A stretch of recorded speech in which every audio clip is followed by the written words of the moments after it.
Hello guys, आज मैं आप सबको भगवान के एक नन्हे भक्त धन्ना सेठ की कहानी सुनाने वाली हूँ। तो चलिए कहानी को शुरू करते हैं। धन्ना नाम का एक लड़का था, गरीब लड़का था। वो अपनी माँ के साथ अपनी झोपड़ी में रहता था एक गांव में। उसके गांव में एक बार बहुत बड़े संत लोग आए गीता का पाठ करने के लिए, तो वो वहाँ रोज़ सुनने जाते थे। तो उसमें संत जी ने एक दिन बताया कि हम जो भी खाना बनाते हैं खाते हैं, वो पहले हमें भगवान को भोग लगाना चाहिए, उसके बाद खाना चाहिए, बिना भोग लगाए नहीं खाना चाहिए।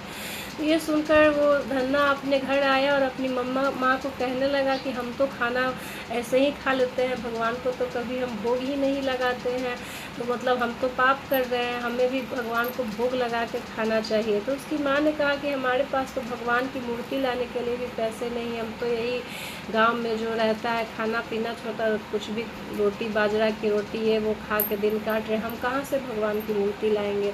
तो धन्ना सेठ जो बच्चा था उसको बुरा लगा। वो दूसरे दिन फिर गया और संत के पास जाके बोला कि देखिए महात्मा जी, भगवान को भोग तो मैं भी लगाना चाहता हूँ, पर मेरे पास भगवान जी ही नहीं है, मैं किसको भोग लगाऊँ।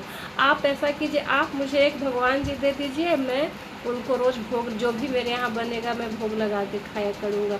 वो जिद पे अड़ गए। तो महात्मा जी ने उन्हें कहा कि भगवान हम तुम्हें कहाँ से दे सकते हैं, हमारे पास भगवान नहीं है। लेकिन उनके पास एक लोहे की पत्थर रखी हुई थी, लोहा, जिस पर लोढ़ा बोलते हैं गांव में, जिससे पीसते हैं उस पर मसाले वगैरह।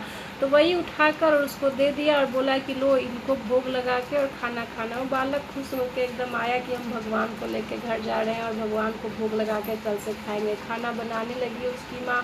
उन्होंने ज्वारे की रोटी बनाई, बाजरे की रोटी बनाई। वो लोढ़े को भोग लगाने जाता और कहता आप भगवान ग्रहण करें, उसके बाद मैं खाना खाऊंगा। तो लोढ़ा पत्थर कहीं खाना खाता है क्या। तो वो लोढ़ा कुछ खा नहीं रहा था।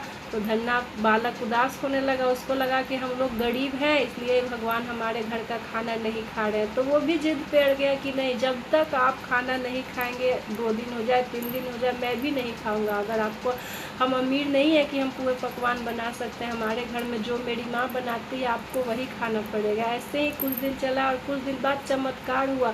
भगवान उस लोढ़े में से प्रकट हुए और धन्ना के घर का खाना खाया।